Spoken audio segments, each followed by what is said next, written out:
So good morning guys. तो चलिए start करते हैं आज के यानी कि 4 जनवरी के इंपॉर्टेंट करंट अफेयर्स को। बहुत सारे इंपॉर्टेंट प्रश्न आज हमको मिलेंगे यहाँ पे। तो चलिए स्टार्ट करते हैं आज की क्लास। और सबसे इंपॉर्टेंट प्रश्न ये रहा आपके सामने। तो इस प्रश्न में आपसे पूछ रहे हैं कि कौन सा राज्य देश की पहली तटीय और जल पक्षी जनगणना कर रहा है। तो आंसर हो जाएगा गुजरात। तो भारत की पहली तटीय और जल पक्षी जनगणना 3 से लेके 5 जनवरी 2025 तक गुजरात के जामनगर में जो समुद्री राष्ट्रीय उद्यान और समुद्री अभयारण्य है वहां पर की गई।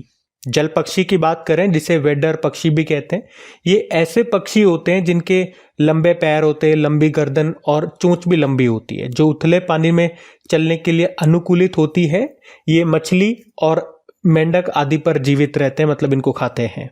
तो जल पक्षियों के कुछ उदाहरण आपके सामने, जैसे कि क्रेन हो गया, सारस हो गया, शुबिल, आइबिस, बगुला, फ्लेमिंगो, ये सब वेडर पक्षी के ही कुछ उदाहरण हैं। तो एक प्रश्न तो आपका करंट अफेयर्स का यहाँ पे क्या तैयार हो गया, देश की पहली तटीय और जल पक्षी जनगणना ये किस राज्य ने की या कहाँ पे की गई, गुजरात में। एक प्रश्न आपका यहाँ से ये तैयार होता है कि देश का पहला समुद्री राष्ट्रीय उद्यान और पहला समुद्री अभयारण्य ये कहाँ पर है। तो ये कच्छ की खाड़ी, जामनगर, गुजरात में है। ये जो भारत का पहला समुद्री अभयारण्य है ये 1980 में बना था और 1982 में पहला समुद्री राष्ट्रीय उद्यान ये स्थापित किया गया था। तो ये प्रश्न भी याद रखेंगे। अब एक होमवर्क प्रश्न मैं आपको दे रहा हूं, इसका उत्तर करने की कोशिश करना। ये करंट अफेयर्स का प्रश्न है कि जाति आधारित जनगणना शुरू करने वाला पहला राज्य कौन सा था। चलो अभी तो मैं आपको बता रहा हूं, चलो मैं आपको ऑप्शन देता हूं। आंध्र प्रदेश था, बिहार था या तेलंगाना था। और ये जाति आधारित जनगणना इन तीनों ने ही अभी शुरू की है। पहला कौन सा है, दूसरा कौन सा है, तीसरा कौन सा राज्य है, ये आप बता दो। अच्छा, जनगणना से, सेंसस से कई बार एग्जाम में प्रश्न पूछे जाते हैं। जैसे कि कुछ एक प्रश्न एग्जाम के प्रश्न में आपके सामने लेकर के आता हूं। पहले आप कोशिश करना, अगर ये प्रश्न आपके सामने आएंगे तो क्या आप इन्हें कर पाओगे क्या। तो पहले तो सबसे सिंपल प्रश्न आपके सामने लेकर के आ रहा हूं। ये DFCCIL के एग्जाम में पूछा गया था। इन्होंने पूछा था कि भारत में पहली जनगणना कब हुई थी। और मेरे ख्याल से हर स्टूडेंट्स को जो भी तैयारी करते हैं उनको ये तो पता ही होता है। 1872 इसका आंसर होगा। साथ में अगर मैं आपसे ये भी पूछ लूं किसके शासनकाल में, तो लॉर्ड मेयो के शासन में। और आपको पता है जो ये एग्जाम के प्रश्न मैं आपको करवा रहा हूं, एग्जाम के प्रश्न रिपीट होते हैं, तो आपके एग्जाम में भी आ सकता है। अब देखो ये वाला प्रश्न जो DFCCIL वाला, ये 2016 का प्रश्न है। आपको लग रहा होगा बहुत पुराना प्रश्न है। अब ये सेम प्रश्न उठ के आता है 2022 के एग्जाम में। कौन सा एग्जाम था, आप देखो UPSC का एग्जाम था। क्या पूछ रहा है, यही पूछ रहा है भारतीय जनगणना पहली बार कब हुई थी। तो क्या उत्तर होगा, 1872। रिपीट हो गया ना। तो जो भी एग्जाम वाले प्रश्न मैं करा रहा हूं बिल्कुल ध्यान से सुनते जाना, सारे मोस्ट इंपॉर्टेंट रहेंगे आपके लिए। और पहले आप खुद से कोशिश करना आंसर लगाने की कि आपसे प्रश्न बनते हैं या नहीं बनते। अगर मान लो एग्जाम में आ जाए तो ये प्रश्न उठ करके फिर क्या करोगे। 2-3 पॉइंट आपको यहां से और बता देता हूं, वो भी एग्जाम में आ सकते हैं।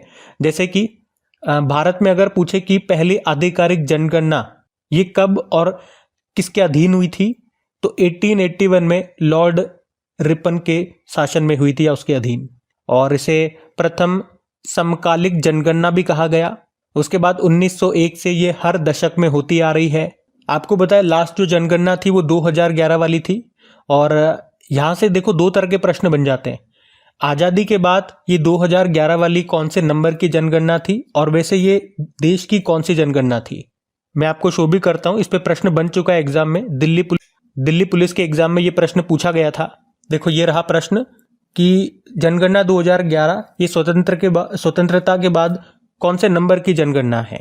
तो याद रखना 7वें नंबर की। वैसे ये देश की 15वें नंबर की जनगणना है। दोनों पॉइंट मैंने आपको बता दिए। और 2011 सेंसस का नारा भी याद रखो, हमारी जनगणना हमारा भविष्य। तो ध्यान रहेंगे ना ये सारे पॉइंट्स। फिर से कभी इस तरह का प्रश्न आएगा, फिर से ये प्रश्न मैं आपके सामने लेकर के आऊंगा, आपसे पूछूंगा, तो गलती मत करना। अभी अगले प्रश्न की ओर बढ़ते हैं। फिर अगला प्रश्न देखो, ये डेटा से भरपूर ये प्रश्न है। बहुत सारा डेटा यहाँ पे हमें जानने को मिलेगा। क्या है प्रश्न कि 2023 में वस्त्र और परिधान के निर्यात में भारत का विश्व में कौन सा स्थान है। तो आंसर होगा 6ठा स्थान। तो अभी भारत सरकार ने एक डेटा रिलीज किया जिसके अनुसार भारत 2023 में दुनिया में कपड़ा और परिधान के निर्यात के मामले में 6ठे स्थान पर रहा है।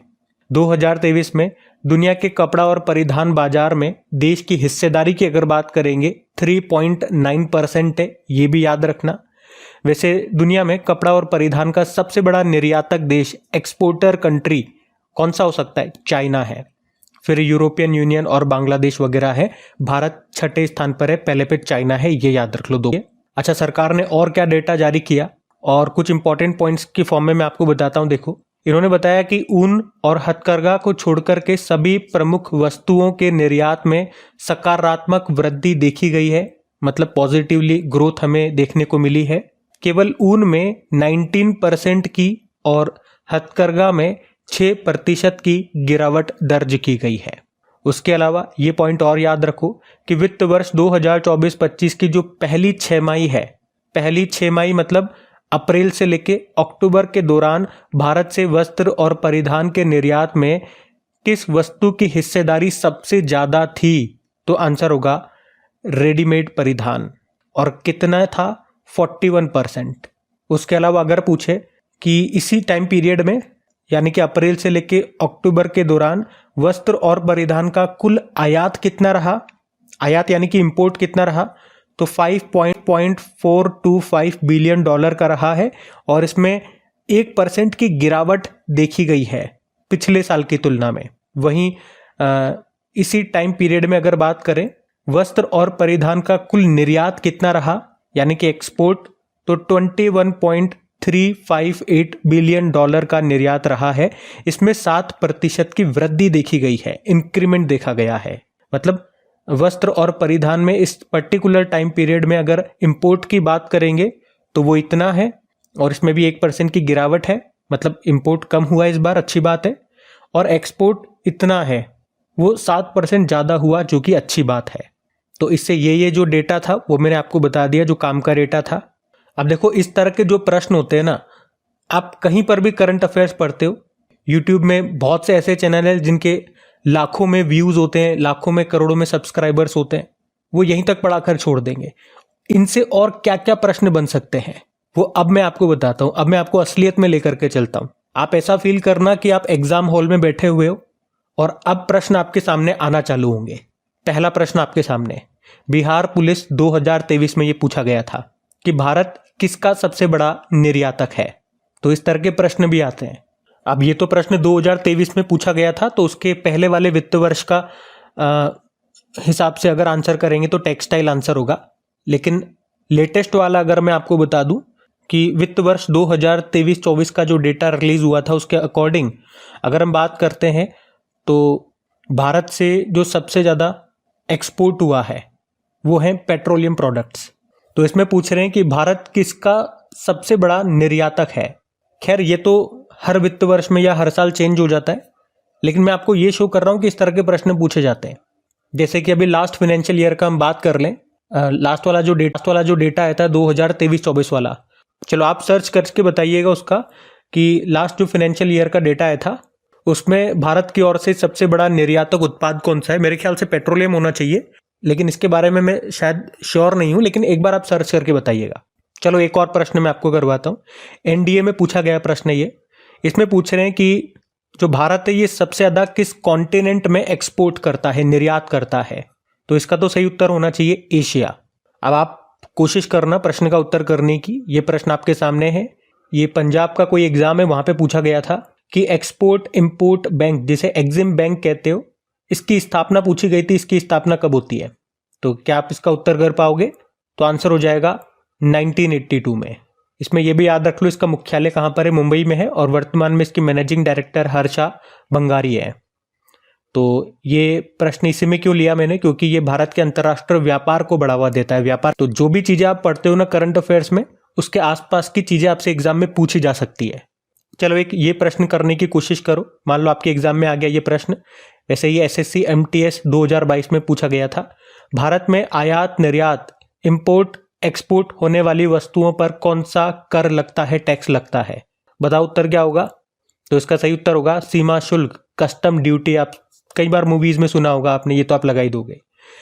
अच्छा ये प्रश्न करो, चलो DSSB में पूछा गया था, जब एक्सपोर्ट यानी कि जो आप भेज रहे हो, निर्यात कर रहे हो, अगर वो इंपोर्ट से आयात से ज्यादा हो जाता है तो वो क्या कहलाता है, क्या कहा जाता है उसको? तो इसका सही उत्तर क्या होगा? व्यापार अधिशेष, जिसे अंग्रेजी में बोलोगे ट्रेड सरप्लस।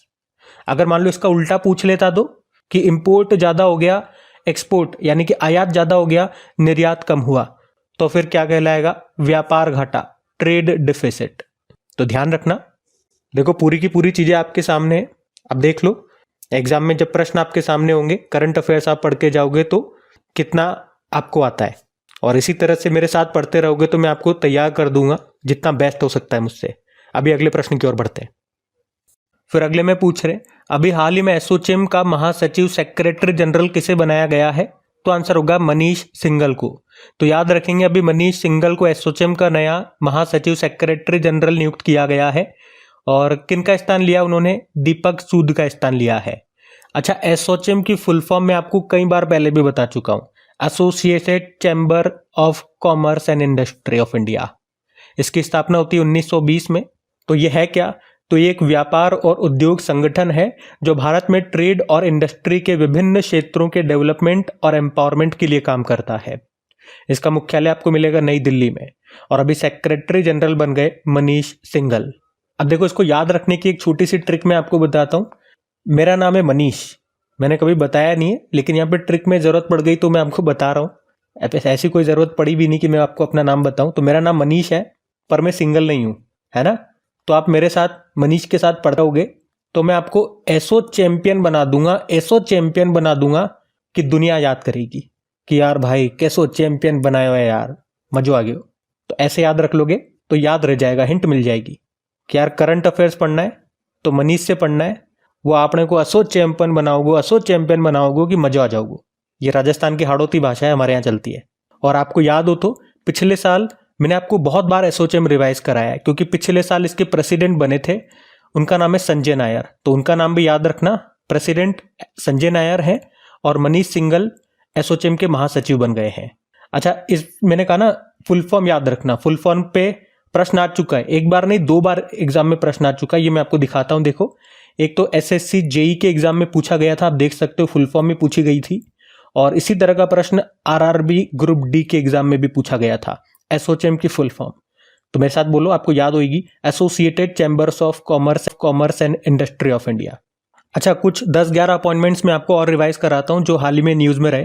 देखिए अभी तो देखो 5 राज्यों में नए गवर्नर बने थे, उनको पहले रिवाइज करेंगे।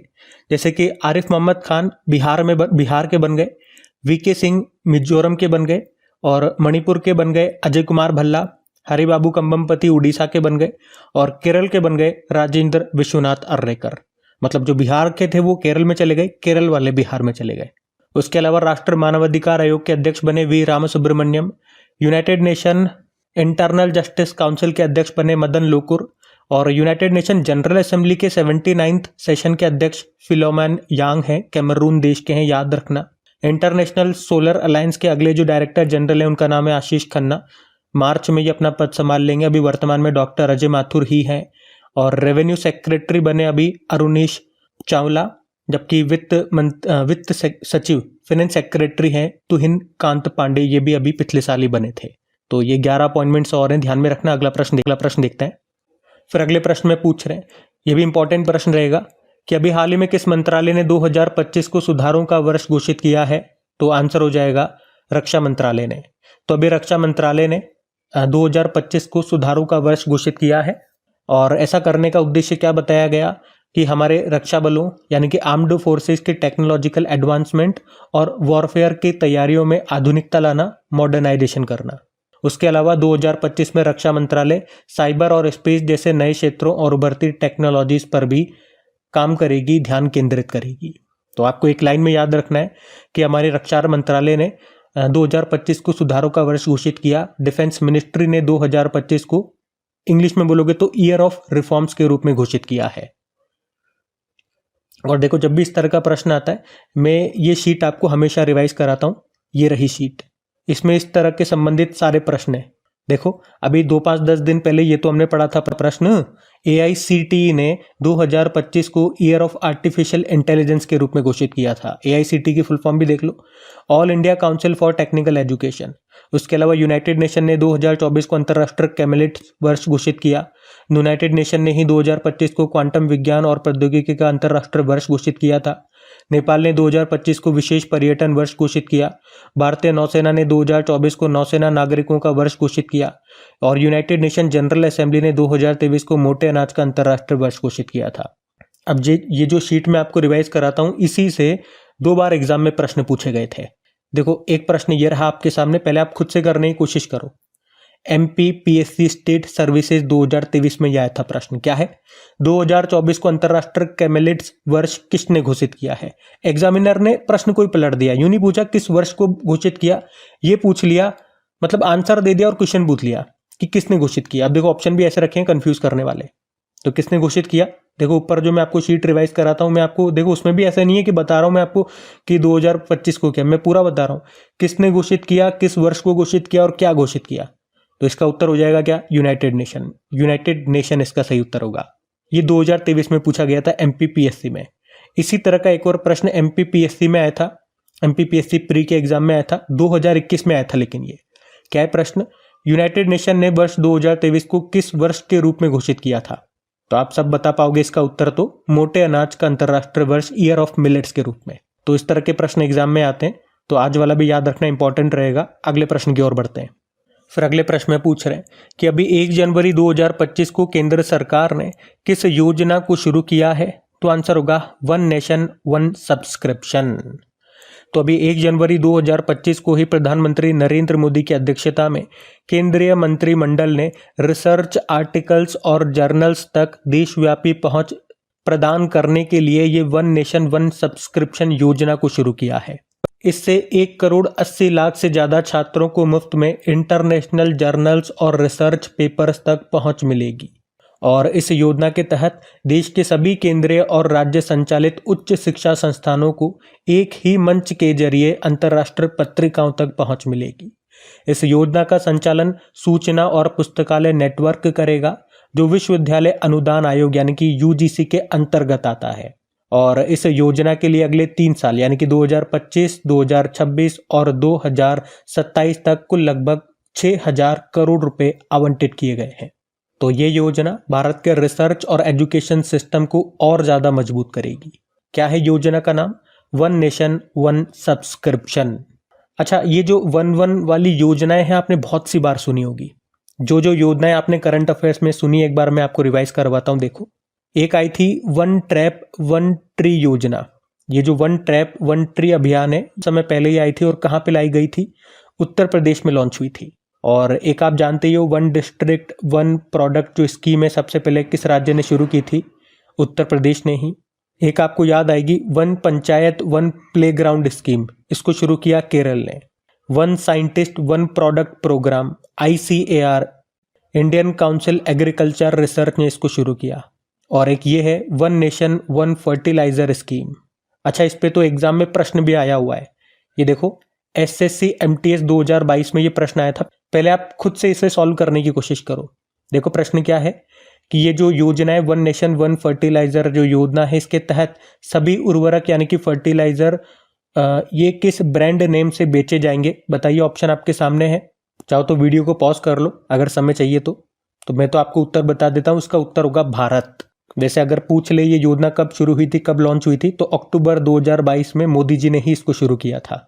ठीक है, बाकी आगे देखो एक और योजना इस तरह की वन ब्लॉक वन प्रोडक्ट, ये हरियाणा में शुरू हुई थी। और बिल्कुल लेटेस्ट जो अभी जो सबसे इम्पोर्टेंट बहुत न्यूज़ में बनी रही थी, हमने पढ़ा भी इसके बारे में, one nation one election scheme. और आपको याद है शुरुआत में किसकी अध्यक्षता में एक समिति बनाई गई थी? 8 सदस्यीय समिति बनी थी 2023 में, पूर्व राष्ट्रपति रामनाथ कोविंद जी की। उन्होंने फिर अपनी रिपोर्ट भी सौंप दी है पिछले साल। और फिर अभी लास्ट में आप लोगों ने पढ़ा भी होगा कि अभी लोकसभा सचिवालय ने इसके लिए एक संयुक्त संसदीय समिति बनाई थी। किसकी अध्यक्षता में बनाई थी? अगर वहां से ये प्रश्न आ जाएगा तो BJP सांसद PP चौधरी की अध्यक्षता में। ये पॉइंट भी मैं आपको बता दूं, ये भी ध्यान रख लेना। देखो वैसे हमारा प्रश्न क्या था? वन नेशन वन सब्सक्रिप्शन था और उसी से मिलती जुलती जितनी भी योजनाएं हैं वो सारी मैंने आपको एक साथ रिवाइज करा दी है। और फिर अगले प्रश्न में पूछ रहे हैं हाल ही में किसे पद्म पाणि लाइफ टाइम अचीवमेंट पुरस्कार के लिए चुना गया है? तो आंसर होगा साई परांजपे को। तो भारतीय सिनेमा के दिग्गज निर्देशक और लेखिका हैं साई परांजपे, जिनको अभी पद्म पाणि लाइफ टाइम अचीवमेंट अवार्ड के लिए चुना गया है। उन्हें स्पर्श, चश्मे बद्दूर, कथा और साज जैसी जीवन पर आधारित फिल्मों के लिए जाना जाता है। और ये जो पुरस्कार है उन्हें मिलेगा कहाँ पे? Ajanta Ellora international film festival 2025 में, जिसका अभी 10वां संस्करण होगा 15 से लेके 19 जनवरी 2025 तक। कहाँ पे? छत्रपति संभाजी नगर, महाराष्ट्र में। वहीं इनको ये पुरस्कार दिया जाएगा। तो उन्हें ये पुरस्कार भारतीय सिनेमा और मराठी साहित्य दोनों में उनके व्यापक योगदान के लिए दिया जा रहा है। क्या नाम है? साई परांजपे को। और इनके बारे में बात करें तो इन्हें अभी तक 4 राष्ट्रीय पुरस्कार मिल चुके हैं। 2 बार ये भारतीय फिल्म सोसाइटी के अध्यक्ष रह चुकी हैं। 2006 में इनको पद्म भूषण से भी सम्मानित किया जा चुका है। और अब इनको मिलेगा पद्म पाणि लाइफ टाइम अचीवमेंट अवार्ड। इस पुरस्कार में 2 लाख रुपए की पुरस्कार राशि दी जाती है। तो इनका नाम याद रखना। बाकी ऑप्शन पे आप चलोगे तो स्वप्नन चौधरी, अभी जो मध्य प्रदेश में 100वां तानसेन समारोह हुआ था वहीं पे इनको राष्ट्रीय तानसेन सम्मान 2023 मिला था। विभव तालुकदार की बात करेंगे, IUCN का हैरी मैसेल पुरस्कार मिला। और रघुपति भट्ट कालिदास सम्मान पुरस्कार 2023 इनको मिला था। कौन सी सरकार देती है? मध्य प्रदेश सरकार। ध्यान रखना, ये भी इंपॉर्टेंट नाम है। अगला प्रश्न की ओर बढ़ते हैं। फिर अगले में पूछ रहे, अभी हाल ही में 31वीं राष्ट्रीय बाल विज्ञान कांग्रेस 2025 का आयोजन ये कहाँ पे हुआ? तो आंसर हो जाएगा भोपाल में। तो अभी 31वीं राष्ट्रीय बाल विज्ञान कांग्रेस का आयोजन ये किया गया कहाँ पे? भोपाल, मध्य प्रदेश में। इसका उद्घाटन किया मध्य प्रदेश की जो मुख्यमंत्री है मोहन यादव ने। और इसी के साथ मुख्यमंत्री साहब ने वराह मिहिर खगोलीय वेधशाला के स्वचालन का भी उद्घाटन किया है, जिससे आम नागरिक घर बैठे वेधशाला की दूरबीन का उपयोग कर सकेंगे। और इस बार ये जो राष्ट्रीय बाल विज्ञान कांग्रेस का आयोजन हुआ ये इसका 31वां संस्करण था जो भोपाल में हुआ। और पिछली बार यानी कि 2023 में इसका जो 30वां संस्करण है वो अहमदाबाद, गुजरात में हुआ था। अच्छा, ये राष्ट्रीय बाल विज्ञान कांग्रेस का आयोजन कौन करता है? राष्ट्रीय विज्ञान एवं प्रौद्योगिकी संचार परिषद, national council for science and technology communication, इसका आयोजन करता है। राष्ट्रीय बाल विज्ञान कांग्रेस की बात करें तो इसका जो पहला आयोजन है, पहला संस्करण 1993 में हुआ था। इसमें 10 से लेकर 17 वर्ष तक के बच्चे इसमें पार्टिसिपेट करते हैं। उद्देश्य क्या है? मतलब इसके आयोजन करने का उद्देश्य क्या है? बच्चों को अपनी रचनात्मकता और नवीनता दिखाने और विज्ञान का उपयोग करके सामाजिक समस्याओं को हल करने की उनकी क्षमताओं को प्रदर्शित करने के लिए ये एक मंच, एक प्लेटफॉर्म प्रोवाइड करता है। अच्छा, इस बार की थीम भी है। थीम क्या है? स्वास्थ्य और कल्याण के लिए पारिस्थितिकी तंत्र को समझना। अच्छा, ये हुआ भोपाल में ना, तो मैं आपको भोपाल से ही कुछ प्रश्न करवाता हूं जो अभी भोपाल जिन कारण से न्यूज में था। आपको याद होगा अभी भोपाल में ही एक साथ 7,000 लोगों के द्वारा गीता का पाठ करने का Guinness book of world record बना था। सतत विकास लक्ष्यों, सस्टेनेबल डेवलपमेंट गोल्स की प्रगति को मापने वाला पहला शहर भोपाल बना। और देश का पहला ई कचरा क्लिनिक ये बना भोपाल में। भोपाल के हबीबगंज रेलवे स्टेशन का नाम बदलकर रानी कमलापति स्टेशन कर दिया गया। और भोपाल गैस ट्रेजेडी जो हुई थी वो आप सभी जानते हो। कौन सी गैस लीक हुई थी? Methyl isocyanate. और भोपाल गैस ट्रेजेडी के ऊपर ही अभी एक बुक आई थी, द प्रिजनर ऑफ भोपाल, जिसको लिखा टिम वॉकर ने। तो ये पॉइंट्स ध्यान रखना। अगला प्रश्न देखते हैं। फिर अगले प्रश्न में पूछ रहे हैं, हाल ही में किसे गंगाधर राष्ट्रीय पुरस्कार से सम्मानित किया गया? तो आंसर होगा प्रतिभा सतपथी को। तो पुरस्कार का नाम है गंगाधर राष्ट्रीय पुरस्कार। किसे मिला? प्रसिद्ध ओडिया कवि प्रतिभा सतपथी को। इन्हें 2023 के लिए मिल रहा है ये सम्मान। पुरस्कार की बात करें तो इसकी स्थापना 1989 में गंगाधर मेहर के नाम पर इस गंगाधर राष्ट्रीय पुरस्कार की स्थापना की गई थी। पहली बार दिया गया 1991 में। ये जो पुरस्कार है ये कविता में उत्कृष्टता के लिए दिया जाता है जिन कवियों ने साहित्य जगत पर विशेष रूप से कविता के माध्यम से महत्वपूर्ण प्रभाव डाला हो। और कहाँ पे दिया जाता है ये? तो हर साल ये संबलपुर विश्वविद्यालय जो उड़ीसा में है उसी के स्थापना दिवस पर ये दिया जाता है। तो अभी 5 जनवरी 2025 को संबलपुर विश्वविद्यालय के 58वें स्थापना दिवस प्रतिभा सतपथी को ये पुरस्कार, ये सम्मान दिया जाएगा। इसमें प्रशस्ति पत्र, शॉल वगैरह और 1 लाख रुपए मिलेंगे इनको। बाकी प्रतिभा सतपथी की बात करें तो वे 1960 के दशक में उनके काम शेष जहां, इससे ये प्रसिद्धि प्राप्त की थी इन्होंने, ये प्रसिद्ध हुई थी। और उनकी कई रचनाओं को कई भारतीय भाषाओं में और विदेशी भाषाओं में अनुवादित किया जा चुका है, ट्रांसलेट किया जा चुका है। उन्हें 2001 में साहित्य अकादमी पुरस्कार भी मिल चुका है और अब मिलेगा गंगाधर राष्ट्रीय पुरस्कार। प्रतिभा सतपथी का नाम याद रखना।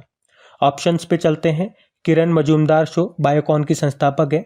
जमशेदजी टाटा पुरस्कार मिला इनको अभी। और सूर्यबाला 34वां व्यास सम्मान मिला 2024 के लिए।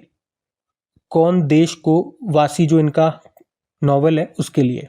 उसके अलावा शाजी एन करुण की बात करें तो जैसे डैनियल पुरस्कार 2023 इनको मिला था। तो ये सब ध्यान में रखना। अगला प्रश्न देखते हैं। फिर अगले में पूछ रहे हैं, अभी हाल ही में प्रसिद्ध वनस्पति शास्त्र और वैज्ञानिक डॉक्टर के.एस. मणिलाल का निधन हो गया। उन्हें किस वर्ष पद्मश्री से सम्मानित किया गया था? तो आंसर होगा सन 2020 में। तो प्रसिद्ध वनस्पति शास्त्री और पद्मश्री पुरस्कार से सम्मानित डॉक्टर के.एस. मणिलाल का अभी 86 वर्ष की उम्र में केरल के त्रिशूर में निधन हो गया। वे प्राचीन लेटिन वनस्पति शास्त्रीय ग्रंथ हॉर्टस मालाबारिकस का अंग्रेजी और मलयालम में अनुवाद करने के लिए जाने जाते थे। और 2020 में विज्ञान के क्षेत्र में उनके योगदान के लिए उन्हें पद्मश्री, हमारा जो चौथा सर्वोच्च नागरिक सम्मान है, उससे भी इनको सम्मानित किया गया था। तो ये भी आप ध्यान रखना। अगले प्रश्न की ओर बढ़ते हैं। फिर अगले में पूछ रहे हैं, अभी हाल ही में वर्ल्ड इंट्रोवर्ट डे ये कब मनाया गया? तो आंसर होगा 2 जनवरी को। अच्छा, इंट्रोवर्ट पीपल बहुत सारी बार आपने सुना होगा, ये तो बड़ा इंट्रोवर्ट पर्सन है, ऐसा सुना है आपने? किन लोगों को कहते हैं? जो बहुत शांत रहते हैं और अकेले से रहते हैं, ज़्यादा घुलते मिलते नहीं है, शांत स्वभाव के रहते हैं, अकेले अकेले चुपचाप रहते हैं, ऐसे लोगों को इंट्रोवर्ट पर्सन कहा जाता है। तो उन्हीं के लिए ये दिवस है जो हर साल 2 जनवरी को मनाया जाता है। अंतर्मुखी जिन्हें कहते हैं, एक्सट्रोवर्ट को कहते हैं बाह्यमुखी। तो ये अंतर्मुखी लोगों के अद्वितीय गुणों का सम्मान करने के लिए मनाया जाता है ये दिन। सिंपल सा याद रखना, वर्ल्ड इंट्रोवर्ट डे 2 जनवरी को होता है। अभी 1 जनवरी को हमने देखा ग्लोबल फैमिली डे के रूप में मनाया था। बाकी ये थी आज की हमारी करंट अफेयर्स की क्लास। कमेंट करके जरूर बताइएगा सेशन आपको कैसा लगा। वीडियो को आपने अभी तक लाइक नहीं करा तो प्लीज लाइक जरूर कीजिए। एक बार फिर से मैं रिक्वेस्ट करता हूँ, शेयर जरूर कीजिएगा अपने दोस्तों के साथ में, स्टडी ग्रुप में। और कल की क्लास में मैंने आप सभी लोगों के कमेंट्स पढ़े और उससे पता चलता है कि आप सभी लोगों को, मैक्सिमम लोगों को, ये जो इस साल से हमने नया तरीका स्टार्ट किया है, प्रीवियस ईयर क्वेश्चन जो एग्जाम में पूछे गए प्रश्न, खास तौर पे वही प्रश्न आपको मैं दिखा रहा हूँ कि देखो ये जो हम प्रश्न पढ़ रहे हैं इससे इस तरह से इस रेंज तक प्रश्न पूछे जा सकते हैं। तो एक तो आपको ये पता लगेगा जो हम प्रश्न पढ़ रहे हैं वो इंपॉर्टेंट है, और ये पता लगेगा और किस किस तरह से यहाँ से प्रश्न पूछे जा चुके हैं। मैं आपको वो बता रहा हूँ, पूछे जा चुके हैं अभी तक, तो आगे भी पूछे जा सकते हैं। उसके अलावा वो तो मैं आपको बता ही देता हूं कि देखो इस तरह से भी प्रश्न बन सकता है, इस तरह से भी प्रश्न बन सकता है, इस तरह से भी प्रश्न बन सकता है। तो इससे क्या होता है, कॉन्फिडेंस भी आपके अंदर आएगा। जब प्रश्न आपके सामने आता है, पहले तो आप खुद से करने की कोशिश करो। वीडियो को पॉज कर दिया करो, कोई मैं नहीं रुक सकता, आप रुक जाओ, वीडियो को पॉज कर दो और फिर खुद से लगाने की कोशिश करो कि मेरे से बन रहा है नहीं बन रहा, देखो। तो इससे आपको बेनिफिट होगा और इस चीज को आप समझते हो, इसलिए आपको ये टेक्निक पसंद आई हमारी, और मैं पूरी कोशिश करूंगा जिससे आप लोगों को ज्यादा से ज्यादा बेनिफिट हो। हाँ, मानता हूं इसमें मुझे बहुत मेहनत लगती है। आप पढ़े लिखे लोग हो, आप भी समझ पाओगे, मुझे भी समझ पाओगे, मुझे बताने की जरूरत नहीं है। बहुत टाइम देना पड़ता है, 12-12 घंटे से ऊपर समय देना पड़ता है इस एक ही वीडियो पे, लेकिन आप लोगों के लिए करूंगा। आप लोगों को फैमिली समझाए, अपना समझाए, तो अपनों के लिए समय नहीं देखा जाता। मैं अपना 100% दूंगा और आप लोग भी, और आप लोगों से भी उम्मीद करूंगा आप भी मुझे अपनी फैमिली समझ करके, इस चैनल को अपनी फैमिली समझ करके सपोर्ट कीजिएगा, क्योंकि अभी दूसरों से हम बहुत पीछे हैं। तो एक सपोर्ट मिलता है, प्रोत्साहन मिलता है, तो अंदर से एक एनर्जी आती है बेस्ट करने की। आपका सपोर्ट मेरे अंदर एक पेट्रोल की तरह काम करता है, एक चिंगारी की तरह काम करता है। बाकी एक लाइन उन सभी लोगों के लिए, वो बहुत कम स्टूडेंट्स हैं, बाकी मैं तो किसी का भी बुरा नहीं चाहता ना। तो ऐसे जो 2, 5, 10, 20 स्टूडेंट्स हैं जो हमेशा कहते हैं ना, या जिनको प्रॉब्लम है कि लेंथी वीडियो हो रहा है, तो उनको वैसे मैंने समाधान तो काफी बता दिए कि स्किप कर दो ये पार्ट, ऐसे कर लो वैसे कर लो, लेकिन फिर भी वो संतुष्ट नहीं है। तो आपके लिए अब मैंने ये सोचा है कि आपके लिए एक अलग से वीडियो में तैयार करूंगा जिसमें क्वेश्चन आंसर होंगे, कोई रिवीजन वगैरह, कोई प्रीवियस ईयर क्वेश्चन नहीं रखूंगा, जिससे आपका वीडियो 15 मिनट के आसपास से समाप्त कर दूंगा। 15 मिनट, 17 मिनट जैसा भी होगा, और उसमें मैं एक्स्ट्रा कुछ नहीं करूंगा। इसी वीडियो की कटिंग करके मैं उसमें डाल दूंगा। बस रिवीजन पार्ट नहीं चाहिए ना, तो हटा दूंगा और छोटा वीडियो आपके सामने आ जाएगा। उम्मीद करूंगा फिर तो आप खुश रहोगे, फिर तो आपकी शिकायतें बंद हो जाएंगी, क्योंकि आप भी मेरी फैमिली का हिस्सा ही हो, क्रिक एग्जाम का हिस्सा हो, तो आपके लिए भी करना पड़ेगा भाई। हाँ, और उस वीडियो को मैं इस चैनल पे नहीं डालूंगा, लेकिन उसके लिए अलग से एक नया चैनल बना दूंगा आप लोगों के लिए जो छोटे वीडियो की डिमांड करते हैं, मेरे छोटे सभी भाई बहन के लिए, छोटे भाइयों के लिए छोटा वीडियो। ठीक है, आप तो खुश रहोगे। बाकी पीडीएफ ये डिटेल्ड वाली आपको मिलेगी जो टेलीग्राम से आप डाउनलोड कर लेना। अच्छा, आप मुझे बताओ, जो नया चैनल में मैं ये वीडियो डालूंगा उस चैनल का नाम क्या रखूं मैं? नाम आप लोग मुझे अच्छा सा सजेस्ट करना, आप ही के सजेशंस पे नाम रखा जाएगा। बाकी चलो अभी कल के करंट अफेयर्स का क्विक रिवीजन मैं आपको करा दूं, फिर हम सेशन। तो पहला प्रश्न आपसे पूछा था, कितने खिलाड़ियों को मेजर ध्यानचंद खेल रत्न पुरस्कार 2024 से सम्मानित किया गया? 4 जनों को। अच्छा, ये वीडियो मेरा पेंडिंग है, कल मुझे समय नहीं मिला। मैंने आपको बताया ना, ये अब आपका इसमें बहुत मेहनत लग रही है, 12 घंटे से ऊपर इसको बनाने में चला गया वक्त, लेकिन बनाऊंगा मैं आज कल में दे दूंगा, मैं पूरी कोशिश कर रहा हूँ। उसके बाद पूछा था, UIDAI के नए CEO कौन बन गए? भुवनेश कुमार। फिडे विश्व ब्लिट्ज चैंपियनशिप में आर वैशाली ने कौन सा पदक जीता? कांस्य पदक। फिर पूछा, दुनिया की सबसे बुजुर्ग ओलंपिक गोल्ड मेडलिस्ट एग्नेस कैलेटी का निधन हो गया, वे किस देश से थी? हंगरी। और संस्कृति उत्सव 2024 ये कहाँ पे शुरू हुआ? उत्तर प्रदेश में। फिर पूछा, वन पारिस्थितिकी तंत्र को हरित सकल घरेलू उत्पाद से जोड़ने वाला पहला राज्य? छत्तीसगढ़। फ्रांसीसी भारतीय संस्कृत विद्वान थे डॉक्टर पियरे सिल्वेन, इनका निधन हो गया, किस वर्ष पद्मश्री मिला? 2024। और Jammu Kashmir Ladakh through the ages, इस बुक को लॉन्च किया अमित शाह ने। वाव थर्राद किस राज्य का 34वां ये नया जिला बन गया? गुजरात। और आरबीआई ने वित्त वर्ष 2025 के लिए भारत की जीडीपी कितना रहने का अनुमान लगाया? 6.6%। चलो कल का भी होमवर्क प्रश्न देखते हैं और सेशन एंड करते हैं। तो कल आपसे पूछा था, WHO ने किस नाम से अपना पहला AI powered digital health promoter launch किया? तो आंसर होगा सारा। आप सभी ने प्रश्न का बिल्कुल सही उत्तर दिया। अब ये आज का आपका होमवर्क प्रश्न। और हाँ, मंथली वाला वीडियो का जो सेकेंड वाला पार्ट है वो कल आ चुका है, आपने नहीं देखा तो देख लीजिएगा। तो आज के लिए इतना ही। राधे राधे।